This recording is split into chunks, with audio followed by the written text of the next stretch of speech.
سلام. توی این ویدیو قراره که یه سری تئوری و فکت در رابطه با انیمیشن های دوران بچگیمون که بهشون توجه نشده اونقدری با هم دیگه بررسی کنیم. این فکت و تئوری ها رو قطعا نشنیدید و باعث میشه که دید شما نسبت به انیمیشن یه جورایی تغییر کنه. البته نه اینکه دید بد پیدا کنید، حتی باعث این میشه که شما ترغیب بشید که این انیمیشن ها رو از سر ببینید. پس آن همراه باشید تا با این تئوری ها و فکت های جالب در رابطه با انیمیشن ها آشنا شید. بریم سراغ تئوری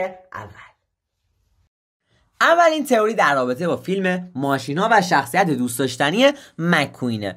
تا الان دقت کردی که توی این سری فیلم‌ها که ساخته دیزنی هستن اصلا هیچ انسانی مشاهده نمی‌کنیم.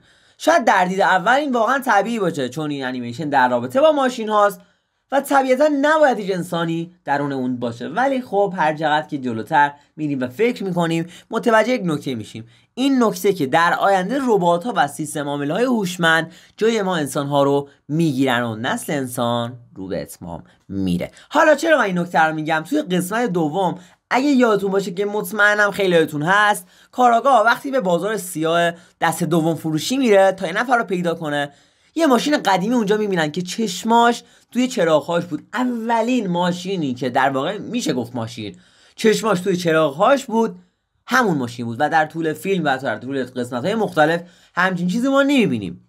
در واقع اینجا تئوری مطرح میشه که اون ماشین نبوده و در واقع یک انسان بوده که در قالب و بدنی یک ماشین مخفی شده و انسان‌های قدیمی مجبور بودن که خودشون رو اینگونه از دست ماشین‌ها پنهان کنن. نظر تو در مورد این فکت برام توی کامنت ها بنویس. بریم سراغ تئوری بعدی.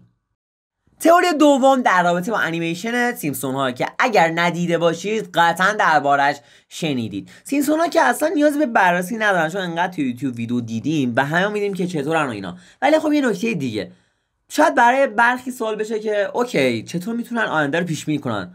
در واقع اون اصلا آینده رو پیش بینی نمیکنن، بلکه آینده رو تعیین میکنن و اتفاقی که قراره بیفته رو برنامه‌ریزی میکنن، مثل قیمت بیت کوین که یکی از معروف ترین‌هاش بود و مثل آتش سوزی هالیوود که واقعا از قبل این صحنه‌ها رو ما دیده بودیم. پس در نتیجه اینجا تئوری ترسناک ایجاد میشه که اونها آینده رو پیش بینی نمیکنن بلکه آینده رو تعیین میکنن.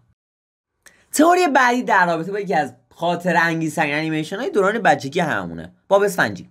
آقای خرچنگ که قطعا میشناسید 100% همینطوره. آقای خرچنگ خسیس مدیر رستوران همبرگر خرچنگی چطوری تونست به همچین فرمول خوشمزه از غذا برسه؟ خیلی ساده است. تا حالا به شکل این رستوران دقت کردید؟ خیلی شبیه تله خرچنگه. بله درست حد زدید. آقای خرچنگ با شکار بقیه خرچنگ‌ها اونا رو میپزه و به خورد بقیه اعضای شهر میده. واسه همینه که اصلاً هیچ گونه خرچنگی دیگه ما توی شهر نمیبینیم. درسته؟ بریم سراغ فکت بعدی. یکی از جدیدترین انیمیشن هایی که اومد بیرون درون و بیرون دو یا همون اینساید اوته. واقعا من خودم به شخصی دیدم و دوستش داشتم. این فیلم و این تئوری دربارش هست. حالا ترسناک نیست، یه نکته جالبه.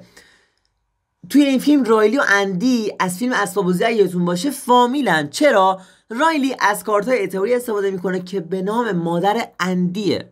در واقع اینو بهتون بگم که دوربین اسباب بازی که اندی داشت توی ناخودآگاه رایلی اگه انیمیشن رو دیده باشید باقی مونده. پس شک نکنید که این حقیقت ها اینا به هم مربوطن. این هم یه فکت جالب بود، نه حالا صرفا ترسناک.